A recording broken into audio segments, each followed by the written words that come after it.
L'animateur Pascal le grand frère est visé par une plainte pour violence volontaire sur mineur après cette vidéo. Pascal le petit frère qui est là maintenant. Allez, on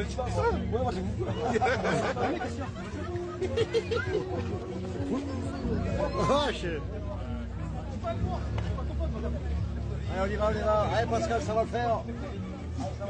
Alors cette vidéo, elle a été tournée le 27 juillet 2026 à Rethel, dans l'est de la France. On peut y voir Pascal Soeten s'emporter après qu'un jeune individu l'a saisi par le cou, l'étranglant visiblement par surprise. Une association a annoncé déposer plainte contre l'animateur car selon elle, l'intéressé tente d'effectuer une balayette sur un mineur. Auprès du journal Marie-France, le président de la Ligue de défense des valeurs républicaines justifie sa plainte. Une balayette n'est ni un simple geste d'humeur ni une posture, c'est un acte physique caractérisant une violence volontaire.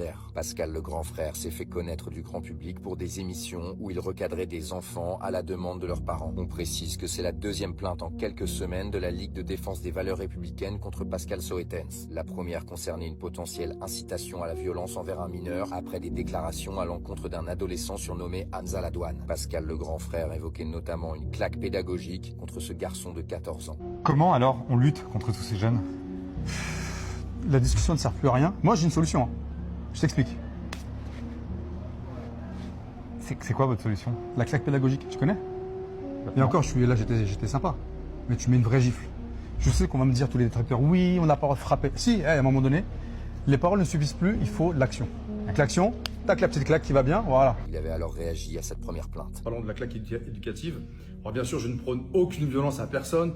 Je ne souhaite pas qu'on mette des gifles à des jeunes qui ont besoin d'être recadrés. Je pense qu'il y a simplement une éducation à revoir auprès des parents. Frapper les gens pour les frapper, ça sert à rien. J'étais juste un petit peu dans l'émotion suite à ce qui s'est passé avec le petit Louis qui malheureusement a perdu la vie.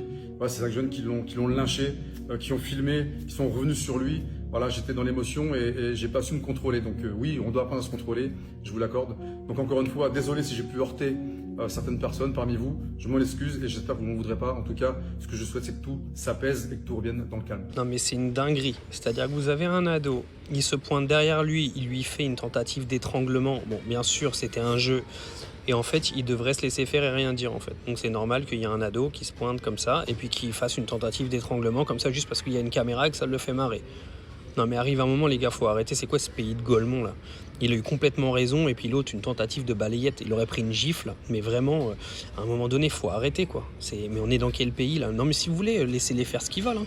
Laissez-les prendre un couteau. Ça aurait été quoi si le gars il aurait simulé en fait une attaque au couteau? C'est pareil, il a pas le droit d'aller lui mettre un coup de tête? Pourquoi? Parce qu'il est mineur? C'est une blague. Et Hamza Ladouane, arrive un moment, il a raison. C'est à un moment donné, il faut arrêter. C'est-à-dire que quand tu as donné la légitimité à des ados de faire n'importe quoi toute la journée, je suis désolé, sa claque pédagogique, elle est réelle.